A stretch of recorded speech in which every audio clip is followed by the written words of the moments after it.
Oh, no, he didn't. Girl, yes, he did. Yes, he did. Welcome back to the podcast. Oh, no, girl, yes. Thank you for listening. Make sure you like, make sure you subscribe, make sure you share, make sure you comment. You can also watch this on YouTube, and we are found on all platforms. And don't forget, we have a behind the scenes family and community called Patreon that you can support that and get treats and as I said, behind the scenes type dish on us, a little bit more personal on us. We do try to protect the guilty on this main platform or the not so innocent. Mainly ourselves. Yeah, mainly ourselves.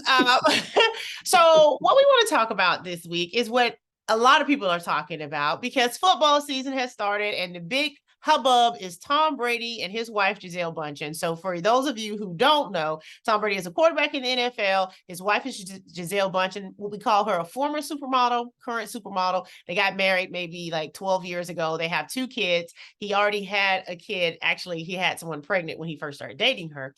And she kind of has taken a back seat, moved to the cities he's played professionally in to raise the kids and be a support to him. He retired last year. He's won several Super Bowls, several and many MVP awards. And then he unretired 2 months later. And according to the media, because we don't know these people, it has caused a lot of friction in their relationship. And the fact that he unretired before he even had a season off. Yeah.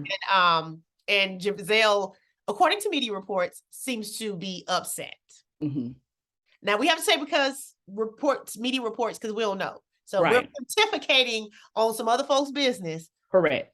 And we just want to make it clear that we don't know them like that. Yeah. And reading between the lines of some interviews that she did prior to, all this stuff coming out. So, we're just reading between the lines. Just reading between the lines. She said that's what all the media is doing too. So that's all we're doing. That's what we're talking about. So she has said things like, I've done my part. She's done things about, we're missing out on having him and the kids need him. And and so I've had this conversation with a male friend of mine, and he was very, very adamant that Tom Brady still has a lot of great football left in him. And if his wife wants to throw a tantrum, then that's on her. And I said, what? Tantrum? I can't imagine. Said, well, wait, Tom Brady is not like a Dan Marino. Dan Marino was a superstar, but he never won what he was trying to win. I can get it if you feel like, oh, this is the season we're getting close, or we finally got a good coach, or we finally got a good receiving core. Dude, you done all the things you've done repeatedly. The main question here is this. It all boils down to this. Tom Brady, what else do you have to prove? And to whom? And that's the question. What else does he have to prove? Is it that he can play at a high level at this age, at this older age? Because it can't be actual football stuff. It can't be. This cannot have anything to do with football because you literally have won all the things with football. This can't be about money. Can't be. Because you already have a job set up in the broadcast booth. You already have your name is cemented. So what could this possibly be? What is this about? And what's interesting is men, and not all men, but I will say the men that a lot of them talking about it are saying, go Tom. Yeah. A lot of them. Show them. You look in the comments and men, oh, she's being selfish. Oh, how self-serving she is. What? Bruh, I was literally a supermodel before I met you. I literally offered my body to incubate these babies you wanted to go half on. I literally moved to Boston on purpose with you. I'm from Brazil. It highlights the fact that men are from Mars and women are from Venus. It highlights that fact. You know how you say, like, we live in different worlds when it comes to race relations, when it comes to class, when it comes to gender, we live in different worlds. We do not see things the same way. I don't understand it. We don't. And this is the thing. We want to be clear. We are huge sports fans. Yes. We understand sports. We understand football. Yes. We both are, if you see us on the weekend, we somewhere talking about a game. Right. So it's not because we don't care about sports or we don't love sports or even that we don't love a great story. Okay. Yes. But when it comes down between your family and your wife saying, bruh, enough, and the fact that they had to have had in-depth conversations when he decided to retire. Like, I know that wasn't no overnight decision that he made, and that they had to have talked about it collectively. And so then for him to unretire, it's like, Okay, but You know what that says? If any men are listening, what that says to me as a woman, if I were his wife, if I were his children, that says to me, I love this way more than you guys. 1,000%. And I 1,000. know y'all don't hear that. I know it sounds crazy for me to say Right. it, but Right. that's what you're That's communicating, what it because communicates. you have reached the highest level in this area that you could reach. And you even said it's time to spend time. His son is, I think, playing football now or something like that. It's time to, spend that time with my family. And then a couple of weeks later, it's like, oh, you know what? They Never ain't mind. it. They not I that didn't cool mean it. anymore. And that's the thing. Out of his own mouth, when he retired, he was saying Right. all the things Right. he wanted to do with his Right. family. And I obviously don't believe he meant that stuff now. Obviously, that was probably something he thought was right to say. But Obviously I think I don't men think that was. sometimes are short-sighted on that, though, right? It could be. It could be. And I mean, we've had, I don't know if y'all been looking at our Instagram account, but it's a video that's been going viral. Please go make sure you're following us on Instagram, because that is Yes, where it was men the go to video that, call us bitter bitches. So if you're yeah, it was out on the the episode we did about from Psychology Today about single lonely men, blah blah blah. But oh, I forgot where I was going with that. But no, it just shows how men and women look at things differently. I think in the clip we were saying how men benefit from relationships differently, and a majority of the men in the comments that refuted that kind of went to finances. 100% finance, and a lot They're of like, people, no, right? but Tom Brady and Giselle are perfect examples of how that works out. Like, I can have kids, men, as a man, I can have kids and still pursue everything and beyond everything. And I just expect my wife to just sit to the side and raise my kids, or, put her life on hold, put her career on hold. And it happens all the time. We see it with Serena. This is what we're talking about when we talk about benefits. You made this decision and everybody, all men think it's okay. Like, that's not okay. That's and not this okay. is a great example in that she was a millionaire before she met him. Yes. So even when people try to say, "Oh, well, she ain't upset that he's making this money," whatever, it's like, she could have done it on her own. She was already a millionaire. She was already a superstar. Right. And so men do tend to, the conversation I was having with my male friend was, he was saying, well, I think everybody should pursue their dreams and goals. I said, I do too, but that's why I've chosen not to have a husband and kids, because the fact that I do want to pursue my dreams and goals, I realize I can't do that if I had a family. Yeah. If I had a family, it's going to have to be altered. It's going to have to be tailored, because now these are people that I've said, you guys are the most important thing in the world. And we'll figure it. And I'm not saying give up on your life. Right. I'm not saying you can't accomplish goals and dreams as a family person. Right. But I'm saying there is an ebb and flow. There is. That's where this is why it's a conversation publicly with them. But on the reverse side, you mentioned Serena. Serena Williams, for an absolute fact, feels like she can still win championships physically at 40 years old. But Serena Williams wants to have another baby. And physically, she almost died the first time 5 years ago. What it takes a woman's body to not only just grow a baby, be pregnant, have a baby, heal from that, go back into training. She would be looking at 42, 43, 44 years old, right? Realistically, would she be at that level? And even she has kind of said recently, I don't know, Tom Brady might be inspiring some new thoughts. And I can imagine her husband and her daughter, who wants a little sister, or everybody who they've had this conversation with, saying, hold up, I thought you was. Now, let me say this about Serena. I am literally surprised Serena hasn't already had another baby by surrogate. Yeah, me too. A prime candidate to have a surrogacy, because she had a difficult pregnancy and delivery and the physicality. She could already have 4, 5 babies. She just said, "Hey, it's not a problem of affordability or anything like that. It's not affordability, and it's not that the perfect be justified." I think, I've been thinking about that. I'm like, Serena, just go ahead. Have a baby. I imagine that conversation has come up. Probably her family or somebody has suggested that, but for whatever reason, that's not. Yeah, and again, all that stuff is personal, and ain't none of this none of our business. We do want ain't none of this none of our business. But we are two women who do not have children, and part of our reasoning, beyond the fact that we haven't found, I'm beyond that point, and my younger partner haven't found a person we want to do that with, whether she does it or not. I know I'm not going to do it, but even with that. Even when I was younger, I was always more interested in what could I accomplish alone. I was still interested in men. I was still interested in dating. I was still available to whatever could happen. But when it came down to it, my goals and my creativity, my everything I wanted to do was literally always most important. Mm-hmm. Okay.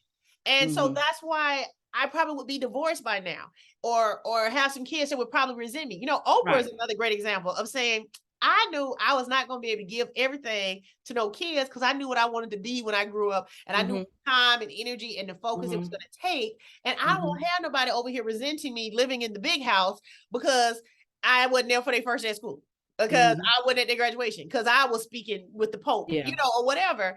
And that's what people don't seem to think about, is that these are regular people.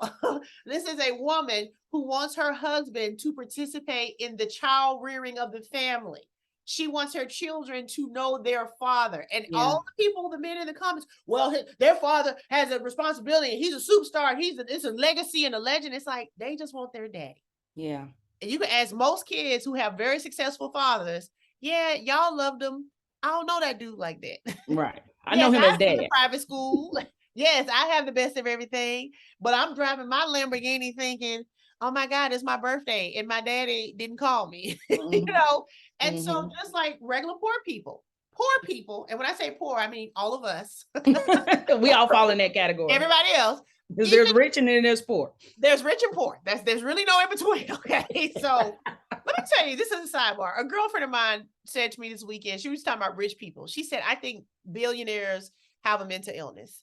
And I was like, what's going on? What are you talking about? She said, the fact that they hoard money. She said, anybody who has a lot of money is always working on making more money. She Mm-hmm. said, if somebody was hoarding plastic bags or newspaper or anything else, we would say they was mentally ill. But we're okay when people hoard money. You have $200 billion and you at work on money trying to figure out how you can make some more. Make some That more. is a mental illness, that you and your family have more money than your 8 generations of your family will ever be able to spend. Or So even have you experienced that ever, where you got a chunk of change and you're like, even when I was a child, like you spend somebody else's money in a minute, but when you get your money, you're like, your mom's like, you got to pay for that. I'm like, well, is that really? hoard, but that's what I'm saying. We are conditioned to hoard our money. No, this is Yeah. mine. Yeah. And give me some more. And this is mine. I'll spend yours. I will Right. spend yours. But that's the thing that she was saying, like, that's a mental illness, that you can be a billionaire that many times over Have and that much money. trying to make money. And when people, so it really is rich or poor. There really is no There in really ain't no in between. Because poor people, I have tried to figure out what is the minimum amount of money that I can have in the bank at all times and feel secure, meaning that money's there and I'm making more money, and that's the money that I'm spending because I'm making it and I'm spending it, but I have this money in the bank. Yes. There's a number. Yeah, there's a number. And when it goes down, I'd be like, okay, well, how am I make some money? There is a number we have on the bank account. I check my account. So I don't have to be concerned. Yeah, there's not is that a mental illness? Because capitalism is a mental illness. I was about to say, should we desire to be more than just the minimum amount? Because I just want to be comfortable. I just want to be comfortable. I want no problems, because I know with the more money, the more sacrifice. When I left my last job, it was the largest contract I had ever had. But I had to give up so much to get this amount of money that it wasn't worth it to me. You know what I'm saying? And now I'm like hustling up on a quarter here and there, and I feel better about life because I just sell my soul. And that's we both quit our jobs and salary jobs that paid well, had benefits, all the things, but it just was not working. I was listening to a podcast, a woman who has children and a husband, and she was the stable part of the relationship. He does work in creative stuff, and she lost her job at Netflix, and she's always worked at these big companies. So she's been just kind of doing things, trying to find brand deals and stuff like that, trying to turn into the content creator space. And I was listening to her this morning. She was like, I don't know. She's gotten offers for new bigger jobs with, nice salaries. I don't know if I want to go back to that. She was like, my carnal mind says, hey, you got babies, you got benefits, you need to do me. But she was like, I'm so free now. And she got laid off. It's not like she left on her own. She got laid off, but she was like, I feel it's like the freedom I feel to release from it. Yeah. To be who I am and not worry about nobody, telling me what to do. Well, and even when you brought that up, of my same friend who was talking about the mental illness of rich people, and we've kind of gone off topic. We're gonna come back. Sorry. She was saying during the pandemic, this woman had a company, and the husband was at home, and so when she had this company, and during the pandemic, her company suffered, so she's at home, and at some point, the husband, they're both at home, but the woman's doing the work. The husband said, "I just can't do this; it's too much," and it was this thing of like, so she had to give up her company to raise her kids because the husband said it was too much for him. And we realize we're prepared differently. We have different skill sets. So we know women are more of the nurturers. We understand all that, but that does not mean that you are free and clear of any child rearing duties because you went half on these babies. But I was going to say regular poor people. So we're talking about Tom and Giselle, or even Serena and her rich husband. But regular poor people, if it's a 2-parent household, probably both of them have to go to work, and probably somebody else is raising their kids, or the kids are at school, or just the way capitalism is set up and what it costs to live. It's hard to raise your own kids just because you probably at work. Having to be able to feed the kids, being able to clothe the kids, being able to, give shelter to these kids. So when you don't have money as a factor, it does, I think, make the conversation a little bit harder. If I'm saying, well, you're never home with the kids, and you're like, we're not going to eat if I don't go, that's a tougher argument than we don't need no more money. We good on that, bro. We good on that money. So now what? When are they gonna get to know you, and when you gonna come, and when can I go do some things that I'm passionate? Right. I was about to add that part too, because it's not just about spending more time with the family and stuff like that. It's like I know she saw freedom in her future, or a new lane of exploring things that she's always wanted to do, but just could not, because somebody has to sacrifice. Right. And I've heard men say, well, they can afford a nanny. Why don't she get a nanny if she wants to go do it? And I'm like, y'all don't understand that women, not all. Most women want to be around their children. Right. So then that kind of piggybacks on the Nick Cannon phenomenon and other celebrities who have multiple children with multiple women, and how available, and we see them working. We know they're successful. We know they're making money. And so a lot of times people will say, well, he's supporting them. Well, financially he's supporting them. Now I would say if I was going to have a baby, I would have Nick Cannon's baby. Yes, I would. Okay. That seemed like it'd be a little easy. It's just a little bit easy. I'm not going to be arguing with nobody about this. Okay. So if I wanted to have a baby, yes. So let's put that on the record. Yes, I would have Nick Cannon's baby. Let's work out the deals of how this works. And then I got my baby, and we got somewhere to live, and we ain't hungry. Okay. Because there's a lot of people who have babies because they want a baby, and it's a struggle. And I'm saying, everybody, if you're gonna do it, with Nick Cannon. But it's still this thing of these women are taking care of the kids. And Nick is working, and Nick is producing shows, and Nick is on TV, and Nick is making other babies. And then there's this dichotomy of thought of, well, he can afford them. Well, he's taking care of them. And it's like literally not taking care of them. Because I saw this woman talk about child support on TikTok. And again, it struck me. I'm not a mother. I was the daughter of a single mother who did not receive child support. But she said, listen, let me talk to men who complain about child support. She said, when I go get my car fixed, the most expensive part is labor, not the parts. Child support is paying for parts. It ain't paying for labor. So you may have paid for that child to get a school uniform. How the child getting to school? How is the child getting home from school? How is the child getting food? How is the child getting the homework done? How is the child getting to practice? So you might say, well, I paid this fee. That was the parts. The labor is the most expensive part that you really can't even quantify a value onto taking care of your child. The lack of, I was talking to my girlfriend the other day, and she has a 9-year-old and a 12-year-old, but they used to be babies at some point. And she said, I just got to the point where I sleep soundly through the night. Wow. Because for the first several years of their lives, she couldn't sleep. As a mom, she couldn't sleep. But imagine, it's first because the baby's crying, and then you're waking up because the baby ain't crying. So why is it so quiet? Because she was thinking, she was like, I would never start over. I don't want any more babies, blah, blah, blah. I finally got to the point where I can sleep through the night. And I thought that was so powerful for her to say. Because a lot of times men will start over. because they're older. They Mhm. might already have kids that are older, and Mhm. this woman they're dating or with might be younger than them, and she doesn't Yeah. have kids. And so it's nothing for him to drop off a few zygotes and go on I about know. his business. About his, I met a guy like that this weekend, 28 with 4 children by 4 different mamas. And I said, well, you know, you don't really have to have babies, right? He You know, said, well, I didn't really plan it. I said, well, you grown enough to know how to have babies, right? and He that's a said, well, I whole. wouldn't give them up. I said, I'm not saying you would now. I said, but you know, there are ways to prevent having babies, right?